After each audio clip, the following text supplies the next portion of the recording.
Hello అండి, నేను ఇప్పుడే బార్బరిక్ సినిమాకి వెళ్ళాను. థియేటర్లో 10 మంది ఉన్నారు. 10 మంది దగ్గరికి వెళ్ళి నేను డైరెక్టర్కి చెప్పకుండా ఒక్కొక్కరికి అడిగాను, భయ్యా సినిమా ఎలా ఉందని. సినిమా చాలా బాగుంది అన్నారు. నిజం చెప్పండి భయ్యా, నేను డైరెక్టర్ని అని అంటే, సార్ డైరెక్టరా మీరు అని హక్ చేసుకొని సినిమా చాలా బాగుంది సార్ అని అంటే నాకు కళ్ళలో నీళ్ళు ఆగలేదు. ఎందుకు మరి 10 మంది థియేటర్లో ఉన్నారు, 15 మంది థియేటర్లో ఉన్నారు,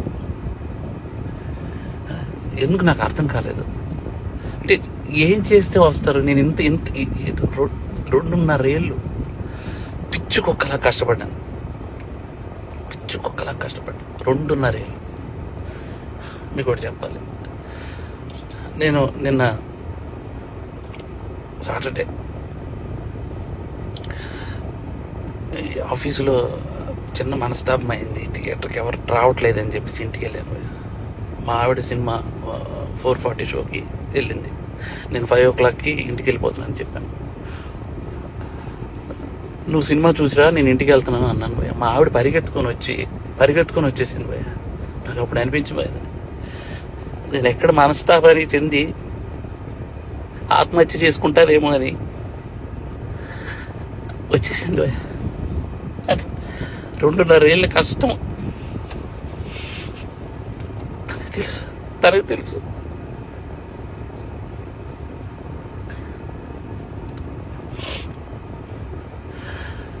మలయాళం కంటెంట్లు, మంచి కంటెంట్లు చూస్తారు థియేటర్లో అని చెప్పి చేశాను భయ్య. నేను కాన్ఫిడెన్స్తో ఒక మాట అన్నాను భయ్య జనాలందరికీ, సినిమా కానీ మీకు నచ్చకపోతే నా చెప్తే నేను కొట్టుకుంటా అన్నా. నా చెప్తే నేను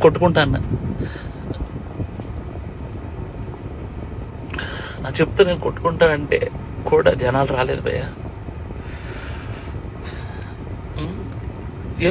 నాకు అర్థం కావట్లేదు, ఇప్పుడు జనాలు రావట్లేదు అని అంటే ఏంటి అర్థం? ఒక పని చేస్తా భయ్య, నేను ఇలా కాదు, నేను మలయాళం ఇండస్ట్రీకి డైరెక్ట్ వెళ్ళి అక్కడే సినిమా తీసుకొని ఒక తెలుగు ఆడియన్గా ప్రూవ్ చేయడానికి వస్తాను భయ్య. నేను తెలుగు ఆడియన్కి సినిమా తెలుగు తీస్తే ఎలా ఉంటుందో చేసుకొని వస్తాను భయ్య. మీరు మలయాళం సినిమాలు అయితేనే వస్తున్నారు భయ్య, అర్థమైపోయింది నాకు.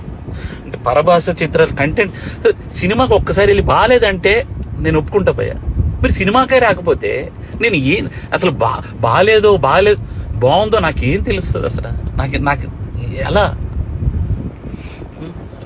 ఈ ఛాలెంజ్ నేను తీసుకున్నాను. నేను అది రిటర్న్ తీసుకొని నా చెప్పుతో నేనే కొట్టుకుంటాను. నా చెప్పుతో నేనే కొట్టుకుంటాను.